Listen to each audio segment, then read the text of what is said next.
As for JoJo... Hey, wait a sec. And now for something completely different. You're Japanese, aren't you? What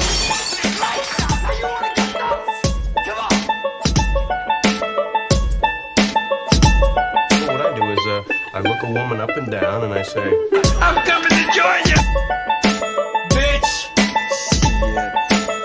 Shit. Oh, that too far? Oh, you want to get into things? Well, I mean... No. Let's get into things. Let's get real. Everybody, Bojack wants to get real. Cancel the bubble round, because we're getting real.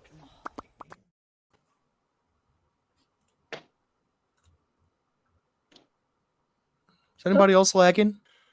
I was just seeing if I was lagging for everybody else, because Okay. usually my computer sucks and it's like, well, it could just be me, but I'm glad it's you guys too, because you're my best friends. Welcome everybody to another episode of No Time to Binge, probably the weirdest show about almost nothing that is out there. We do have a guys where we put it around a show that we either love or hate, and then try to figure out some weird stuff that does not happen in the middle of it, and then wonder if we should make some time to binge. Before we get anything going, how you guys doing? Mike Star? I'm doing great. It's raining. It's less than 70 degrees where I am, and I am just rubbing it in. But yeah, it's nice and cool and damp here. It seems like it put you in a good mood for once, so I'm happy for that. I'm in a great mood. I'm I know. always in a great mood. I just have this. I just have this like. I just have a weird way of showing it, but I'm in a good mood. Okay, I'm happy to hear it. Bio B, how are you? Bio. It was me, Bio. I literally, it took me. I had to say it. I had to say it wrong to understand it. Yeah, that's obviously my problem. I'm Dylan Explodes. How are you, sir? Yeah, I'm doing all right. You be exploding sometimes. Yeah. I'm into that. All right, so for those who are watching for the first time, what we do is we find a show, usually one that B loves, that we've never heard of. We watch the very first episode, the very last episode of that season or series, and then make up a bunch of weird shit that has nothing to do with anything, and then figure out if we're going to take some time to binge watch it. Before we usually get going, I try to find something in our mailbag. I don't know if you guys know this or not. I don't know if I gave you access to our email, but we get literally tens, if not tens of emails weekly asking us random questions, a lot of personal shit. And then I like to kind of disperse that to you guys and ask you the question they're asking me to ask you to make sure that all our friends and fans know what's going on in our lives. Well, as I was going through the mailbox, one stood out today. So I wanted to read this to you guys, and I have something else set up in case you don't want to listen to the rest of this, but here's the one that stood out as I was trying to find something for us to chat about before we get into JoJo. Now, Dildo Swaggins writes, "Hey there, No Time to Binge.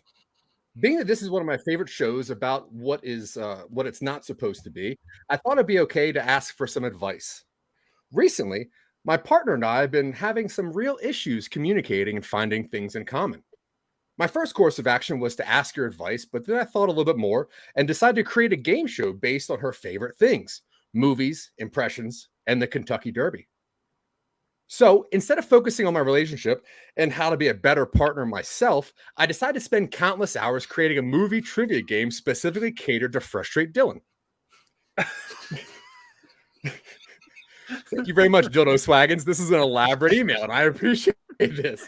Now, if you decide to help me out, here's the game. Do you guys have any interest in this, or do you want to move on to questions by other friends and fans? It seems like this Dildo Swaggins needs some advice on his game. I would love to talk about JoJo. Okay. But I also want to play this game. Yes. Okay. I do too. We're okay. That was an emotional roller coaster of an email, and I'm intrigued. Yeah. Dildo Swaggins, we've decided to give your game a shot. So here we go. So if you decide to help me out, here's the game.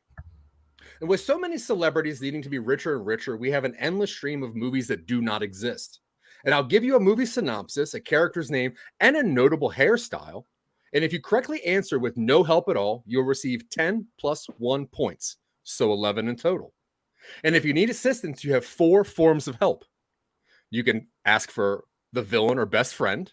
You can ask for a multiple choice of titles, knowing that one will be a Kentucky Derby winner instead of a movie. You can ask for a special skill or memorable character. This is elaborate. And there's also free help, which is the best line in the movie by that character imitated. Okay. But if you go without the help, apparently it's +1 points, which is why it's 10 + 1. So if you need help, the first will cost you 3 points, second costs you 2 points, third will cost you 1 point. I hope that all makes sense. Wow. It doesn't, but That's I'm the just going to go with it. Okay. Yeah, that's the opposite way of how I would have done the point values. But whatever. Yeah. Well, I mean, let's just check this out. Dildo Swaggins. Let's do it exactly the way that Dildo Swaggins. Mm-hmm. Now, I don't obviously is their Christian name. Yeah, I think so. Now It's a confirmation name, yes. Now they gave me 3 actors, and I'm assuming that you play it knowing who these actors are. So I'm gonna let Bio pick first. Bio, you have a choice of, let's see here. We have Nicolas Cage, Owen Wilson, or Christopher Walken. I guess Christopher Walken. Okay. Let's see. Christopher Walken. Here's your clue. Guess the movie. This 2015 film sees Christopher Walken rattling around in his mansion in the Hamptons as a faded Sinatra-esque crooner and notorious ladies' man named Paul Lombard.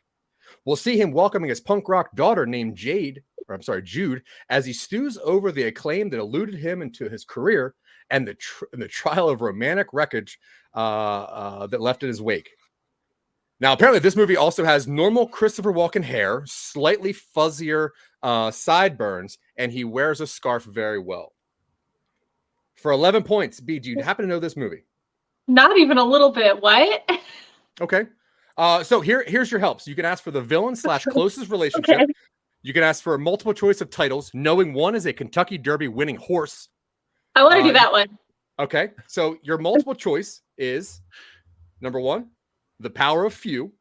Number 2, Dark Horse. Number 3, Cursed Reversed. Or number 4, One More Time. I usually just pick C on a multiple choice Oof. question. Well, so whatever that one was. apparently, Third one. Apparently, Cursed Reversed is the Kentucky Derby winning horse. So that's not correct. Now, the other forms of help, you can find out the weapon or special skill, the villain or close relationship, or for 0 points, I can do an impression of the best line.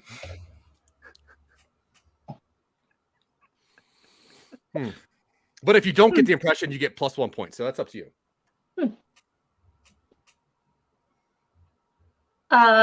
Was that for me? Mm-hmm. Yeah, you haven't got it This right is your yet. question. So we can keep going, or you can pass, I guess. You can. Okay, I'm gonna pass because I think that was my best shot and I blew it. I'll take the fail and I'll do summer school instead. That's okay. That's perfect. Dildo Dragons, you might need a little more work on this, but we'll see how the rest of it goes. Okay, so let's see. Dylan or Mike, who wants to go next? I'll go next. Okay, so you have Nicolas Cage or give me Nicolas Cage. Yeah, obviously. Nicolas Cage. All right, let's see what we got here. Here's your clue. This 2011 Nicolas Cage film, originally titled The Hungry Rabbit Jumps, sees his character, Will Gerard, watching his wife assaulted. He enlists the service of a vigilante group to help him settle the score. Then he discovers that they want a favor from him in return. Name this movie for 11 points. Mandy. Nope. No. Would you like any help? Wow, they just did another Mandy then. Kind of. Yeah. Less psychedelic. Yeah, probably wasn't as fun to watch. Mandy absolutely rules, by the way. Mm-hmm. Yeah, I was just hoping that it was Mandy. Yeah, Mandy was 2019. Give me the I thought that was later. Yeah. Give me the multiple choices. Okay. You have number 1, knowing. Number 2, seeking justice. Number 3, trespass. Number 4, keep me in mind. Knowing that 3 of these are Nicolas Cage movies, and one is a Kentucky Derby winning horse. Fuck. I know 2 of those movies. I'm gonna have to go with B's strategy and pick C. You chose Trespass, and that is not correct, nor is it a horse. So you lost 3 points. Do you want to go with another help? Yeah, Bit of I help? want to hear you do your Nick Cage impression. Oh, no. I was really hoping this wouldn't. Okay, Nick Cage. Yeah. Nicholas Cage. Nicholas Cage. All right, somebody hit me with a Nicholas Cage impression. Why do I have to know all these? What do you got in there? Like a shark or something?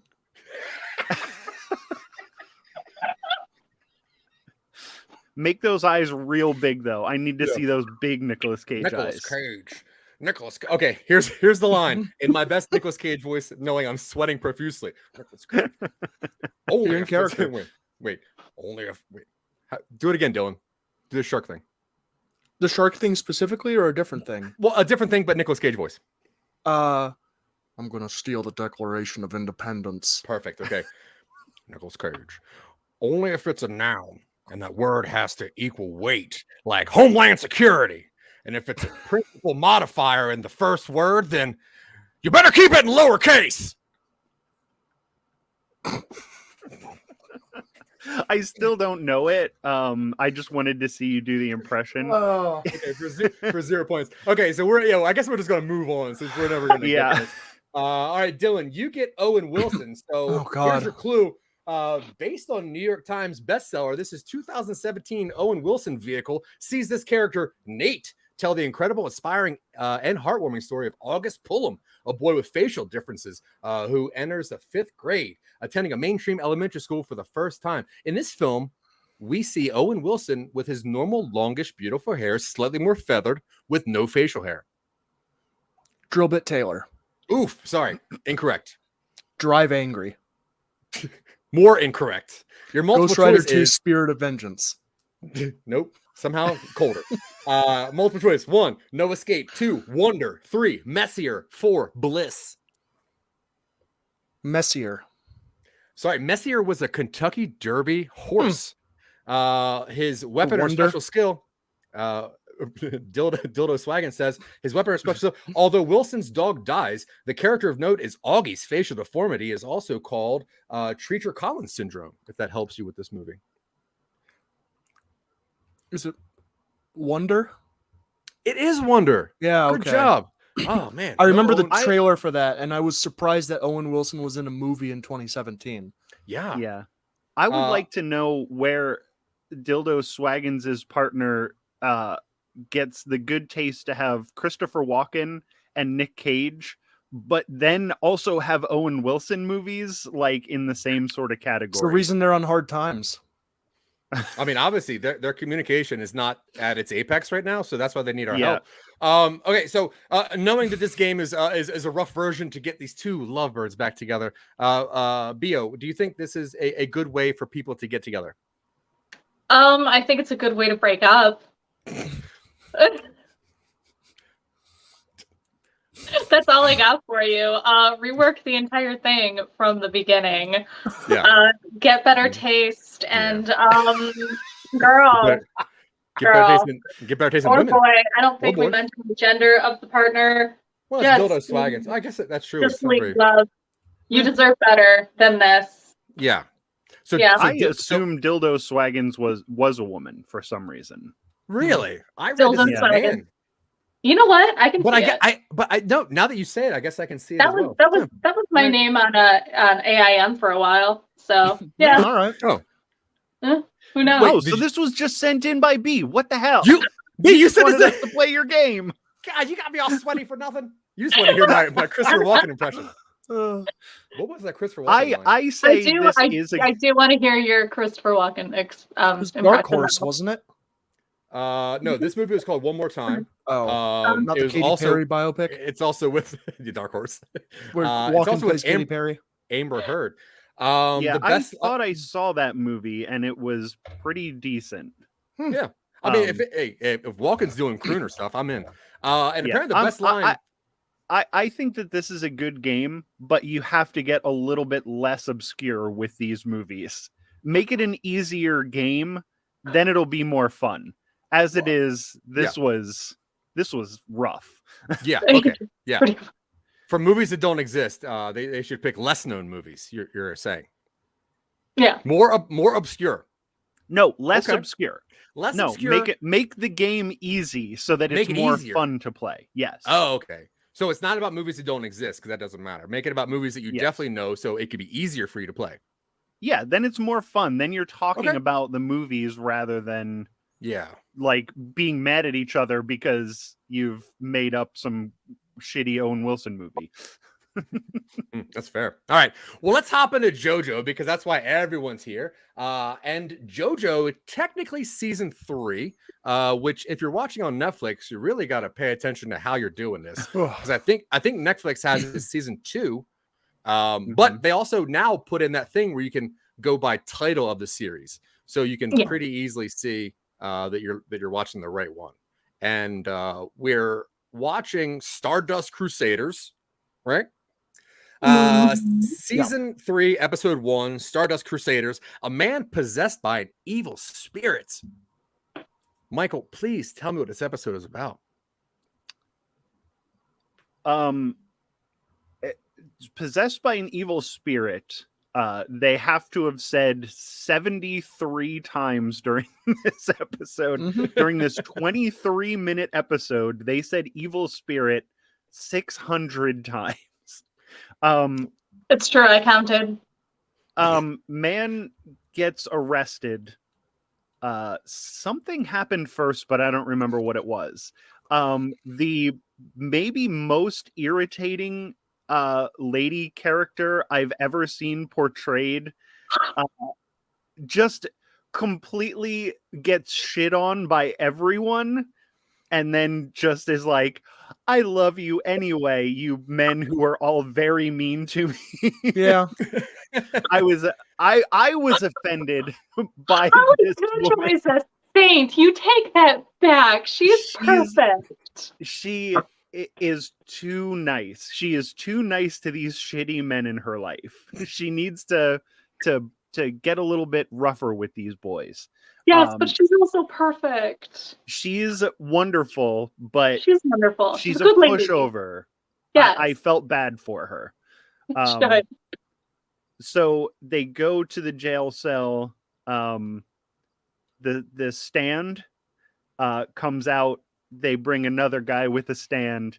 They fight. They break out of jail. You find out that this old guy is the grandson of Jonathan Joestar, grandfather of this particular Joestar, Jojoro. And Jotaro the Kujo. protagonist of the last part. Protagonist of part 2. The old man Okay. is the protagonist of part 2, grown up. Okay. Oh. Very cool fashion in this one. Mhm. I love a cartoon or a show where everybody is just wearing the most ridiculous outfits with the big collars and the giant truck chains hanging off of everything. Yeah. And then like monk robes and giant beads, and it's wonderful to look at. I love the art style of this show, but very little happens in this first episode. JoJo's in jail. Mom and grandpa come to break him out with this other guy. The cops are ridiculous. I do miss the pig cops from the last season. Just putting boogies on people. And they did not get nearly roughed up enough in this. No. But other than that, that's pretty much it, man. They get JoJo out of jail. Then there's 46 more episodes before the one that we watch. You did And miss something pretty impressive, though. I'm sure I did. And the thing Yeah. is, I usually watch these shows like a week in advance, and then I forget about it. But today I have no excuse because I just finished watching them like an hour ago. Dylan, what was the most impressive thing in episode 1 that Mike did not talk about for some reason? I mean, I liked the stand fight. Like, Yeah, stand fight was cool. Yeah. yeah. Well, like Dio's coffin, that was pretty cool, right? I thought that There you was go. right? That like you see that coffin, Yeah. like, Oh, yeah. Oh, because you know who that You is. see the immediately. name, I you know must who have that forgot is. about that because Yeah. we were talking about that before we started. So I may have gotten that mixed up with what we've talked about since we started the show. Sorry, we don't really record the not show part, but I guess we Right. should. I just to make sure know, I know. Michael talks about everything. They're called cold opens. Yeah, and I like that when they showed the coffin, it's like, wait, what does this say? And it's like what, D and I, and it's like DIO. Yeah. well, Yeah. no, it says it's like two letters. Oh, at it's got the first. letter. Yeah, and then they have Yeah. to crack Oh, off. yeah. It's like, oh, Dio. It's like, dude, And they don't even say Dio; they say DIO. yeah. I love that. I B, like to just say Dio because I also just watched this episode. yeah. B, you are the resident JoJo mega fan here. Is there anything else that Michael missed in episode 1 that is of note? I mean, not really. You pretty much covered the basics, but again, you must have not paid enough attention because again, Holly Cujo is a delight and a perfect woman. And I don't think I'll ever forgive you for calling her. Yeah, I have no stake in this fight, but I'm taking B's side Yeah. hard. Well, So, yeah. Michael, you're I mean, you're she's POS, perfect. and she seems perfect to me. She's perfect. Yeah. I didn't like that she just let JoJo just shit all Oh, yeah. over her. I Man, felt this is Yeah. look, this is like 1983 or 1987, so it was a different time. 1983, yeah. Well, it's like a weird 4-year like jump or something like right after the beginning. I have no idea. Other than that, I think the only thing of note that I wrote down was like there's the star-shaped birthmarks that are like, hey, you have a Oh, yeah. yeah, that was weird. They never mentioned hey, it before, and this was entirely new Yeah, for this and I part. don't- But I they don't think they ever pretend that mentioned- it was always there. Yeah, and I oh, don't think they you're mentioned it again, 47 so- years old. You've never looked at the base of your neck to No. see this star. No. This is your son. You've never seen this star-shaped birthmark on his neck. And when I look at a picture of Dio obviously has the same scar. Because he's got the body. the birthmark. Yeah, it's he a stole Jonathan's body. Yep, that's it. He stole his dead ass body. All right, so then we're gonna hop on over to the same season. Was this episode 24 called High Priestess Part 2? Dylan, right before you explode. That's not right? Nope. That's not the No. episode I watched. That's I not watched the episode I episode watched 48, Long Journey Farewell, 48. my friends. It sure was in the group chat with pictures and everything. Showed it and everything. Oh, did I have? Oh, I had the wrong thing set up. Sorry. Oh, okay.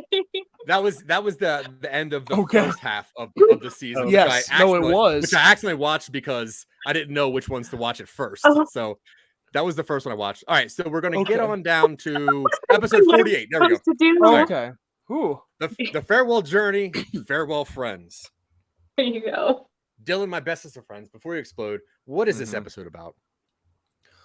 We start. Dio has drained Joseph of blood, and it's made his stand better.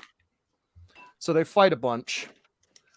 But before they do, Joseph's spirit comes out of his body and is like, "Hey, you can move when he freezes time. You get like 3 seconds, kid." Yeah, I loved how he said, "You have 3 seconds. I'm going to continue to talk Yep. for 7 seconds." Well, Dio is laughing Happens the entire time, constantly. so yeah. Constantly in JoJo. Oh no, Um, we're in a severe time crunch. But let me monologue real quick. Oh yeah. They fight a bunch. Dio stops time again. Jonathan does the thing where he can sit outside of time, but it doesn't work that well. So Dio stops time again, drops like a steamroller on him. Mhm. Yep. But then it turns out that Jotaro has the ability to stop time as well. So he does. And he fucks up Dio. Kills him. Like blows him up. He's like, "You're gonna die in 6 seconds," or something like that. They get the drained version of Joseph into an ambulance, and they're like, "We can transfuse the blood that Dio drained back into Joseph so he'll come back to life. He goes, you can't do that without a heartbeat. And Jotaro's like, I got you. Does the Matrix thing where he reaches in with a spirit hand and manually pumps his heart. So they transfuse Dio's his blood back in, and Joseph wakes up and in a move of supremely poor judgment says, "Ah, it's me, Dio!" And Jotaro almost kills him. And he goes, "No, I'm screwing with you. It's a joke." And I think it is. Yeah. It ended there was no fake out at the end as to like the Thriller thing where he like walks off and goes, and it zooms in on purple eyes or something like that. They don't do that. Too bad. But yeah, it comes back to life, and they're all at an airport, and everybody goes home, and Mom's okay. And that's it. That's the end. Everybody's happy. Dio's dead. Yeah. Oh, they exposed Dio's corpse to sunlight, so it crumbles. It crumbles up a little bit. Holly loses the curse, so she's more perfect than she was before. Michael can go straight to hell. And I think that's pretty much it. B, what did we miss? That was pretty much it, right? Pretty much it. That I can't even really like say much else because you didn't even meet those characters. But it, you get like the like thing in the sky of like all the characters that died this season, including and it's really sad. Hell yeah! And I've never recovered. Yeah, so the thing about this, doing this show, No Time to Binge, it's crazy because when the intent was to find shows that are bad so we can make fun of it. B being the perfect specimen of a human has brought us nothing but great content to watch. So it is pretty hard to even make fun of. What's that? Even Gem and the holograms. Yeah, love Gem's great. Gem's great. Yeah. Gem's great. I mean, look at the garbage that Dylan brings. Hemlock Grove. Hell yeah. So, but we're going to do it anyway. That's what the show is. The show is about us making fun of the shows that we love and sometimes hate, but mostly love because B's great. So I'm going to ask you guys, because I've asked you to pay very close attention to this entire season. And I'm going to ask you to be very specific in the following questions I have, just so that I know if I need to make some time to binge watch this show. Okay, the thing that stood out in the very beginning was this absolute hatred for a Japanese person, which just really set this whole season off. Obviously, he goes through changes. He learns. He molds himself as a human, and he learns to love everybody. But what was your favorite journey that he took on while trying to not hate people? Dylan? I'm going to give you a shot here. You know this guy. You know this guy. Oh, yeah. It's when he joins the band as the accordion player, and he's like, people fucking hate the accordion. If I can learn to be hated by everybody, then I'll learn to never hate anybody. It doesn't work. It's one of those bottle episodes where he's just trying to learn the accordion, and most of it is Jotaro just sitting there, like, badly playing the accordion, and he's so big that he, like, breaks it every once in a while, so it gets increasingly worse. And he's like, you know what? Maybe a little hatred is called for. Yeah, that was interesting because I was like, because I couldn't tell if this was supposed to be very biblical. They go through those dips where it's like some episodes are comedic, some episodes are like dramatic. And I was like, is this episode a comedy? And then that one person looked at him and was like, hey, you're an accordion player. I hate you. And that was like the first of many tears. Because I'm like, he understands now. One of his many journeys. Thank you, Dylan. Bio, what was one of your favorite journeys of this nonsensical hater of Japanese people? Which are you talking about? Joseph hating the Japanese, or Jotaro? Jotaro is Japanese. The older guy hates Japanese people for some reason. So Joseph. Got lost. A lot of people in this series hate Japanese people, and they all took journeys. Give me one of them. Yeah, I guess it was when Jotaro went through that journey of absolutely hating himself for his ethnicity, and he had to go on this beautiful journey of acceptance. It involved cats, like a cat cafe, and he saw this cat. He was like, "Oh man, this cat is rad. I'm going to be like that cat. I'm going to love myself like this cat loves itself. Look at him like licking himself. And he does this whole like thing where he like licks himself clean. Yeah. And it's like, it's symbolic of him purifying himself Yeah, and that was accepting great. himself. Yeah. As who Because he then the is. owner, And then, because then the cat owner came over and was like, "You Yeah. know this cat's Japanese, right?" yeah. He's like, He's like, "Fudge." yeah. It was beautiful. That was beautiful. It Yeah, was right. gorgeous. And then he went out and got like, he got like some sashimi Him and with cat. the Yeah. cat. They It ate was, together. it was a beautiful date. It was beautiful. Michael Mystar, give me an evolution of this crazy character. I enjoyed when he decided he was going to climb the mountain to visit the Buddhist temple. He said, I have to get rid of all this hatred. And so he climbs to the top of the mountain. The monks don't let him in. So he climbs back down to the bottom of the mountain. He gets the water. He does that thing where he puts the water buckets on each end of a stick, and then he walks back up the mountain. And he says, well, the monks are going to have to let me in at this point. And then they still don't. So he goes back down the mountain and he picks up a boulder and he carries it up the mountain.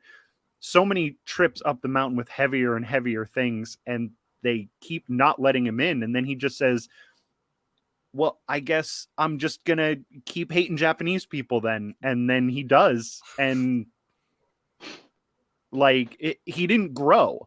And Yeah. it was a long series of episodes. It was like 4 or 5 episodes. Yeah. It was like when Goku was running from heaven in Dragon Ball Z, and it was like 37 episodes. It was a little bit less than King that. Kai's Road. Yeah, not familiar. So boring. But yeah, it's just Jonathan walking up the mountain with heavy stuff and getting kicked out, and then at the end he didn't really learn anything. So that wasn't one of the journeys where he learned anything, but he did get very strong from carrying that stuff up the mountain. Yeah, I guess so. I guess it was a journey of the body rather than the mind. Yeah, it's like if you could have like a neutral evolution. That's what he had. Yeah. He's like, I still hate Japanese, and they're like, well, we're not Japanese, and he's like, I'm leaving with my. I'll make it work. Water. Yeah. He's like, I'm from England or whatever the fuck. You're all Japanese to me. That's because that's how English people. That's how white people are. And they're like, sir, you do realize that's a masturbation reference, right? It's like, no, the culture, not just 80s. All right. Oh, so, the 80s. The 80s. If I could. All right, Dylan. So in the first episode of season 2, we watched JoJo using magic, and he like popped off a bottle cap, and it crushed this cop's finger before he had a chance to pull the trigger, and he jammed his finger up a cop's nose, which leads us to know that every single JoJo, weird crossover there, but it lets us know that he knows that all cops are bad, and he displays this throughout the season, from what I can find out, in very flagrant and sometimes comedic fashion. What was your favorite moment of just absolute betrayal of the police? The episode entitled "All Cops Are Bizarre." All Cops Adventure Bizarre. Yeah. Where it shifts perspective to the police force in Tokyo. Or no, it wasn't in Tokyo. I got my wires crossed. It was back when they were in England. And the cops were trying to hunt him down after having broken his finger with a bottle cap. And I mean, it's not the LAPD, but the London PD, they're like, what? Blimey. So wait, so in this season, the same cops from season 2 are looking. It's the Descendants. It's like you have the Joestar, like the family. Sure. And they have the Cop Star family, because that's why they have the badges with the stars. Oh. Yeah.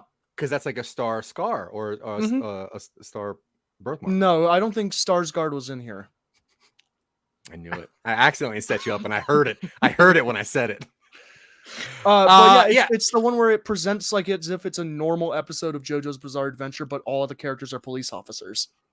So the way that we're going to see JoJo getting back at the cops is by having us love the cops by pretending to be JoJo characters. No, it doesn't endear you to the cops. Oh, what do the cops do? I mean, they summon their stands to like evict people from their apartments or like move homeless people out of public so they're not in the view. Just a lot of bureaucratic crud. Yeah, and every time they summon their stand, it's just another police officer. Okay. Yeah, that sounds awful. Yeah, it wasn't great, but there's worse ones. Yeah. I mean, I had to pick one. Yeah, true. They were all like, all their stands were like, one was like Miss Piggy, and the other one was like Babe, and the other one was like just Rocksteady. So it was just all a bunch of big pigs. Yeah, it's a big old pig. Yeah, just doing eviction and homeless evacuations. Yeah, that's right. And they look really tough because they're like huge and they're like, "Urgh." But like they didn't do anything to stop real crime. They just did the easy stuff. They kicked people out of their houses. They pulled people over for Nothing. if their license plate wasn't renewed in time. They just pulled people over. They let the real crimes go. Yeah. The meter expired 30 seconds ago. Yeah. Bitches. Bio, what was your favorite just absolute aggression against the police? Oh goodness. Well, I don't know about the aggressions against the police, but I guess one of my favorite fuck the police moments was when that one police officer took a bribe and accidentally got his partner killed, and then he decided to become an alcoholic whore, and then joined the gay Italian mafia.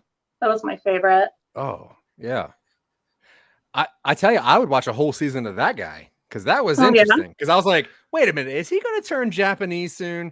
Because I didn't know what was about to happen. Michael, go out then. same question. Well, I did like the Velvet Mafia arc, but the thing that I really liked was where the cops all decided that they were just gonna stop. They were just gonna stop being police officers, and they joined the good guys, and they all they sacrificed themselves to save our heroes, because they said that was the only way that they were going to be able to redeem themselves for all the things that they've done against humanity. They said, if we continue living, we're not going to be any good to anybody. So when Dio shot his laser beam from his stand, and it was just cop after cop, ex-cop.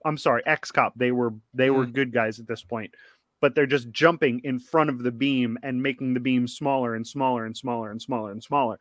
And there were so many of them. So then by the time it got to JoJo, it was just like, boop. And it just left that little mark on his shoulder right underneath the star. Yeah. It was really I thought it was really symbolic how the laser was blue, and so you see all these cops crossing the blue line, and then eventually it gets dissolved. Yeah. Yep.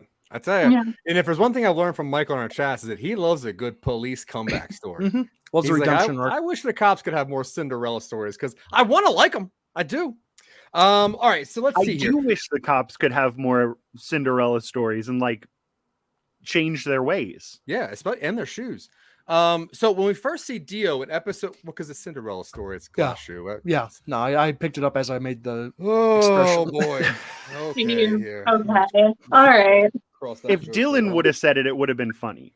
Yeah, I know. Trust me, Michael. I understand how your punchlines work now. Okay, so when we see Dio in the very first episode of season 1, episode 1, he is jumping out of a car and he's as flamboyant and beautiful as possible. And even in the last season, he jumps off of a castle and he cuts his own head off and shit goes cool, right? Now, apparently, in this season, Dio's got some badass moves that no one could have expected. Now, I'm going to ask you guys, what was your favorite move? And be as specific as you possibly want to be, because who cares? Bio. Gosh, I think my favorite move besides the steamroller, because that's Mhm. just it's a meme. You gotta love it. Yeah.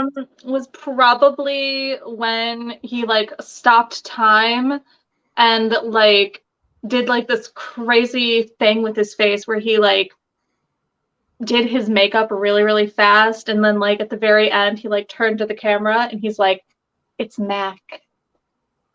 And it turned out to just be like a big like commercial. That green lipstick, yeah. Mhm.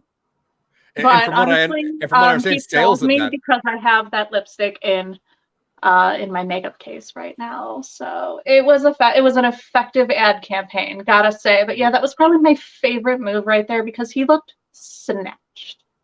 Yes, we all know we're all followers on your Instagram page. We've all seen you wearing that green lipstick. Oh yeah.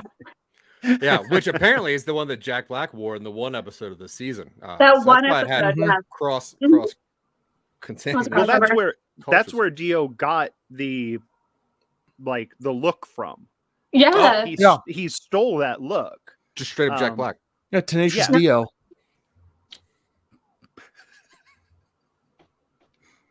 I'm starting to just not like you, Michael. I'm not gonna lie to you. I'm starting to actually just hate your guts. I love how Dylan has one joke per episode that just stops the show dead. Oh, you're the dragon and I have the spear, and I'll just right in the belly of it. Mhm. Mhm. Just in my makeup, don't Dylan. Yeah. Coolest move Dio pulls off, whether physical or advertisanal. I mean, I liked it every time that the stands show up. That sort of thing, but that sort of thing where it's like they loom over the shoulder and they kind of mirror it. Yeah, I legitimately think that's very cool aesthetic. It's when Dio bonds with the rest of the stand users he recruits, and they sing "We Are the World," and it summons a giant version of his stand. But they've got like the Freddie Mercury mustache and all of like the Michael Jackson jacket, and it's very like, was that Live Aid? That wasn't Live Aid. That was Live Aid.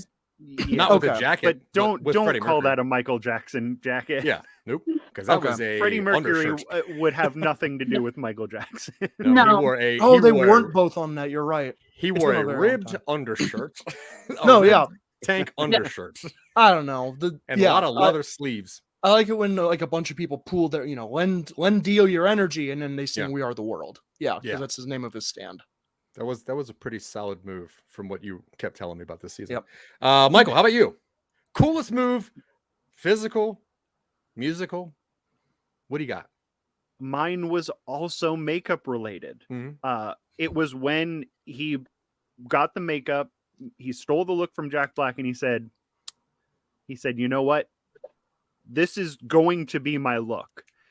And he just cartwheeled and flipped and jumped off of cars, and he was so excited that he's just jumping around, and he's like, it feels like he's going somewhere, and then he's like, yeah, I'm gonna do it. This is gonna be my look from now on. And he's jumping and he's jumping, and he gets there, and then he flips off of the car, very reminiscent of the first season. Superhero lands, big smile, gleam on his teeth, right in front of the tattoo shop, and then he just calmly opens the door, walks in, and he gets the makeup tattooed onto him, and he said, "This is my face now." And then when he came back out, and he had the green lips and the eyeshadow, the cat eyes and everything. And then he walked out, and his stand comes up, also has that face. I was like, oh, that was fucking perfect. Wow. And I also liked how they did they showed you the whole process of him getting, and he was a champion while he was sitting there getting his face tattooed. Mm-hmm. Not even a flinch. Dylan, did you have a question? No. Oh, Did I seem like I had one? I saw your fingy. Oh no, I just. Oh, okay. Do that sometimes. Yeah. That's you asking a question. Oh, no, I like that. They got the tattooed makeup, and they animated Dio's face being puffy for like 6 episodes afterwards. As like They did. The attention to detail. Attention to detail. It's something to note. Yeah, because they did that weird anime the 3 pink lines on his cheeks, Mm-hmm. and The you blushy thought marks? that was Yeah. you thought that Yeah. was part of it, but it was just because he was swollen. Yeah. No. Now I didn't see this in the first 2 seasons of the show, but in this season so far, it seems that like pranks were pretty prevalent. They were pranking and a bunch of pranksters, and maybe it was because this was the early to mid 80s, and that's when the prank was invented. But from what I gathered, there was some explosive yet pretty early on pranks created. Michael, you're a prankster, a verbal prankster. Not really. I said it. Okay. What was your favorite prank that was committed and pulled off to perfection this season? Well, it was early in the season when JoJo was still not sure that he liked his grandfather. So what he did was he had Ashton Kutcher come to the castle, and everybody was dressed up as like moving men, and like they were loading all of Jonathan's stuff up into a moving van, and they're like, sorry pal, you're getting evicted, you haven't been paying your mortgage on this castle. And he's like, he's arguing with him, and he was getting really upset, and he's like, at one point he started on fire, and then he's like, and then they're like, whoa pal, he's like, you're just getting punked. And that's when punked was invented. Oh, yeah. So that's why Ashton Kutcher sets himself on fire in those early episodes. Oh, yeah, that makes sense now. Yeah, cool. Didn't know that. B, favorite prank. Okay, I guess, do you guys remember Abdal, the guy with the magician's red, the fire stand? I think my favorite part was when he got hurt and pretended to be dead for like 30 episodes or so, and every character knew except for one. And then at the very end, he like pretends to be his own father, and like when he appears, he freaks the fuck out. Like he freaks his friend the fuck out, and everyone else is just kind of like, "Oh, hey, what's up?" That was my favorite one. I do like a prank that falls flat. Yeah, that is a solid in-your-face prank, though. Yeah, that was a lot of work for pranking one person, and I'm here for it. Oh, it was the long game, but I really appreciated the dedication. You got to commit to the bit. Nope, got to commit to the bit, and they did. They sure did. They definitely did. Dylan, how about you? You're a prank fan of the pranks? Yeah, I like watching them. I like more historic, like cons, which are kind of like pranks before pranks are on TV. So you're like a good scheme instead of a solid scam, right? Yeah. And so when JoJo sells Dio the Brooklyn Bridge, I was like, what a deep cut. Like, damn. Like they go through the episode and they're like writing the legalese and they go into it, and Dio's, it starts off with them. They think they're going to have that climactic finish. And JoJo's like, wait a minute. You don't want to damage this bridge. Like, this is for sale, right? And Dio's ego is like, yeah, what's up? And then he runs him through the prank. And then at the very end, the facade of the building falls down and Nathan Fielder's behind it. And he's like, does that Nathan Fielder thing where he goes, hey, I'm Nathan. And Dio's like too embarrassed to continue fighting, so he just leaves. Yeah, I mean that can be classified as a prank. I think that's more of a shenanigan. But it's prank adjacent. Shave 2 syllables off and you're pretty close. Which the first one? Higgins? Okay. All right. Listen, friends. The thing that stood out to me the most in the beginning and the end of this is this fucking birthmark. I did not know where they were going with this birthmark. Dio had it because he stole a body. Probably JoJo's have it. But apparently, a lot of other random people throughout this season just had this birthmark.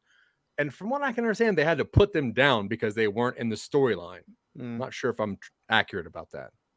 But can you guys tell me if anyone else had this birthmark and why it was important to them, or not at all? And I'm going to start with Dylan. No. It was the cameo of pop singer JoJo. From Casey and JoJo. Or JoJo Siwa. Oh, yeah. Which one?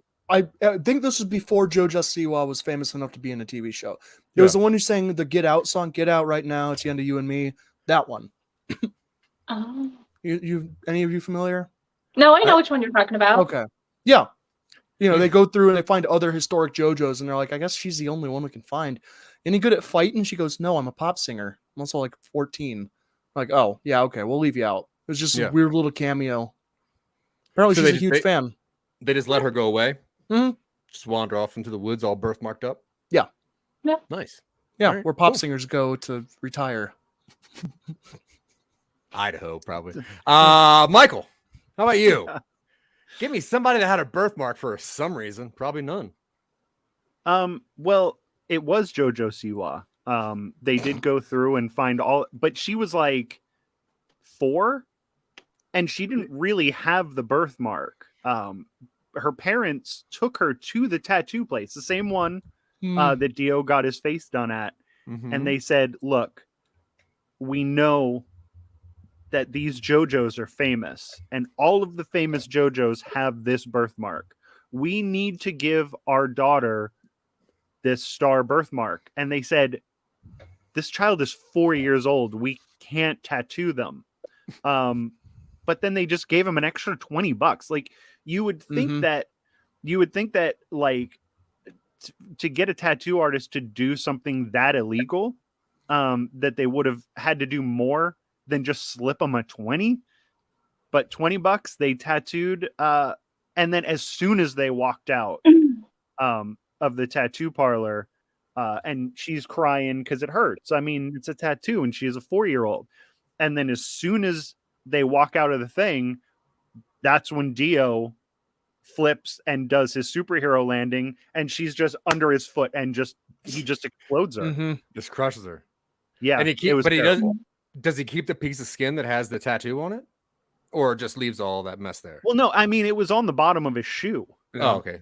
So But he kept the shoe. he did keep it, but he didn't know that he had it because it was on the bottom of his shoe. It's a long sequence to animate too. Yeah. Yeah.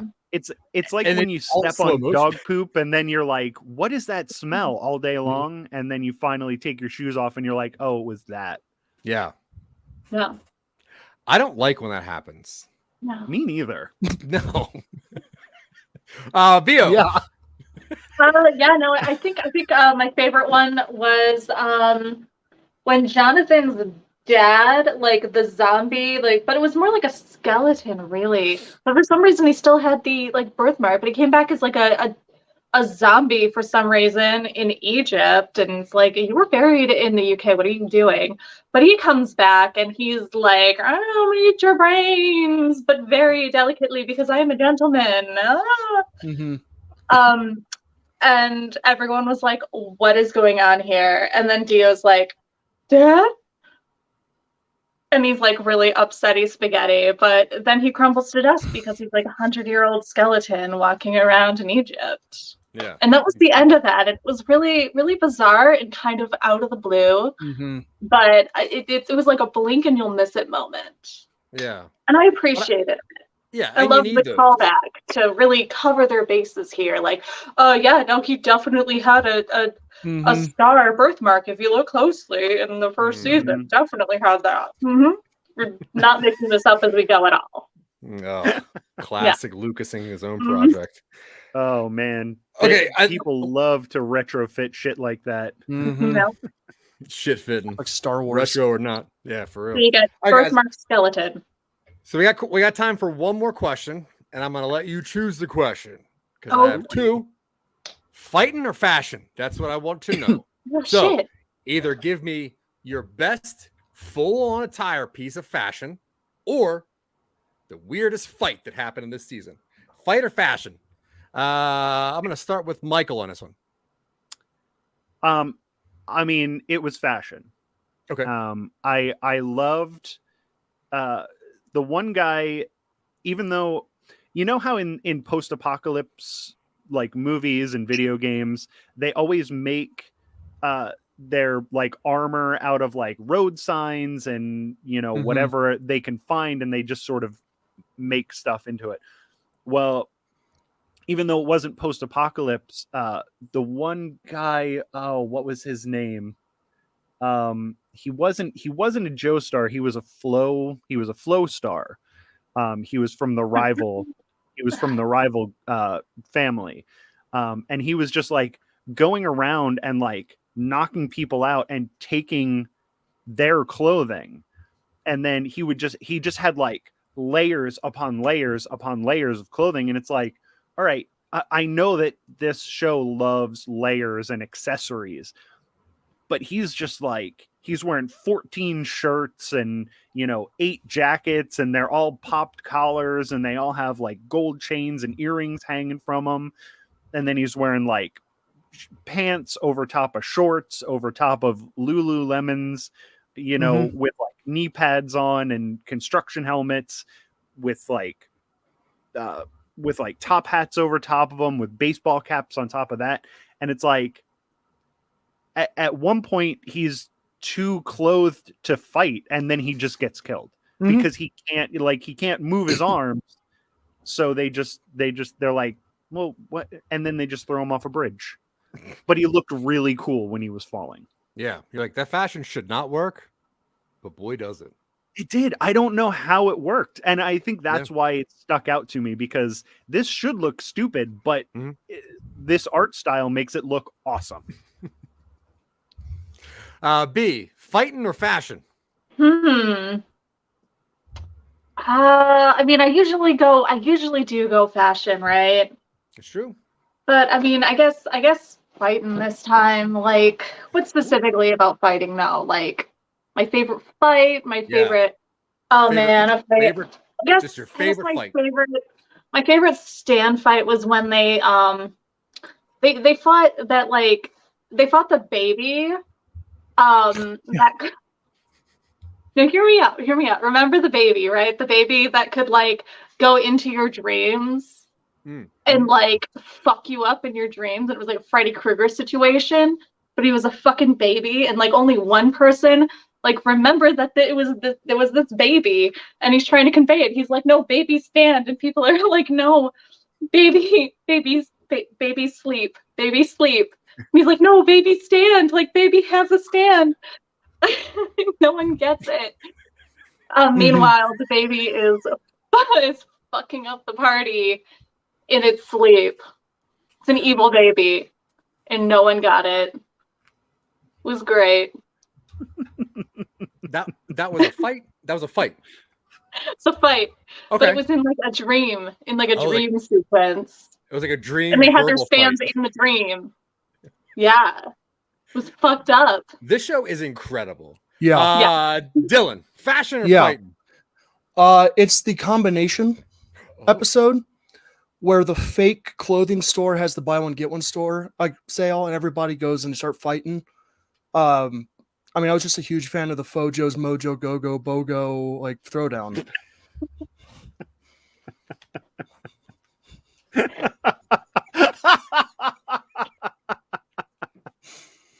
I forgot that it was they were selling all of like 70s dance gear, so that's where the go-go comes in. Oh my god, you're on fire today. Stop it. You're a real son of a bitch, Michael. All right. So obviously the most important question for those that have not binge watched this show, should they take the time and binge this show? Michael. Yes. Bio. Yes. Dylan. Bio. No. I'm kidding. Yeah, they should. Yes. They got me sweating. Dylan. Yeah, 3 for 3 on JoJo. Yeah. Go through and watch this. No, this one, I think this one is technically 2 series because it's like 1 and then part 2 of Stardust Crusaders or something. So it's twice as long as the other ones. It's very long. Yeah, because it's like the journey to Egypt and then the battle in Egypt or something like that, right? Yep. Yeah, the one thing that I found out is that this show is just like uncompromising when it comes to like ingenuity, creativity, and just like things that you just would not see in other shows. It is so spectacular to watch, and it is one of the few reasons, very, very few reasons, I'm very happy with the show is that I got to meet B, and they teach me a lot about shows that I should be watching instead of more Stranger Things. So I'm going to take and binge watch this show. Thank you, honestly, anyone for paying attention to us, listening, watching, sharing, or any of those other things. We definitely appreciate it. We do work hard on these things. I hope that shows. But we do like people just paying attention, and we like talking about some absolute bullshit. So if you want to see more of it, check it out. You can find us, me and Dylan, over at Some Nobodies. We do a lot of weird stuff. Dylan just finished, I think, possibly season 2 of Create Your Own Podventure. We were just going over it earlier. So hopefully that's coming out soon. Silicon Angels, the IT sex robot phone call. What? Oh, Michael's laughing. Michael. Yeah. I was just thinking about how B came in while you were. Oh, yeah. Yeah, we were doing a short read earlier, and B popped into the stream and immediately left as though I was like, walked into the wrong bathroom. It's a first draft. I'm sorry. Yeah. The grammar was pretty bad, but that's maybe B was like, "This is so bad, I have to leave." I can't get affiliated with this. But yeah, if you want to hear my voice, check out Some Nobodies or anything else. Dylan, do you got anything to say? No. Perfect. Michael? Oh, cool. For watching. Michael Mike Star. Where can people Jack see? Jack Billings presents Haunted Apartment Complex on the Podmoth Network. Check it out. If you like JoJo, I think you'll like it because it has the same sort of strange vibes and uncompromising stupidity. Okay. Yeah. Dylan actually says it's an audible shot-for-shot remake of it. So go check it out. No. You're not going to get very much action, but you are going to get unexplained things happening that are just stupid, and you just have to accept it. Love it. I'm a fan. You should be. Just like JoJo's. Yeah. Bo, where can people find you? So you can find me on my podcast Deep Lore, and is this podcast a JoJo reference? Which yes, it is. Spoiler alert, I know. You can also follow my Instagram, b.bethy, or you can find me on Twitter that I almost never use at Queen Bethy B. And that's it. Love it. All right, Michael, we got to go, but we didn't talk about next episode for whatever reason. What are we watching next time? Oh, hit me with the big shot. Good shot. How's the song go? Hit me with a big shot. Best shot. Best shot. Goodest shot. House shot. Oh, the movie House. No. Oh, the show House. We're gonna watch House. All right, House. All right, okay. Cool. So that is about a pilled up doctor who is better than everybody else and knows a lot of shit, even though he probably should be sleeping a little more. So we're gonna check out all those seasons. Oh, they got the very first episode, last episode of House, and we'll tell you if you should binge watch or not. There's so much House. Is it still? There's a lot of House. No, it's done. No, it's done. All right, so watch a couple episodes of House and hang out with us next time and see if it's worth your time to binge watch it. And I guess until next time, what's our slogan here, Dylan? What do we say? We have no time to binge the future. Yeah. And as for JoJo, 1, 2, 3. Hey, wait a sec. And now for something completely different. You're Japanese, aren't you?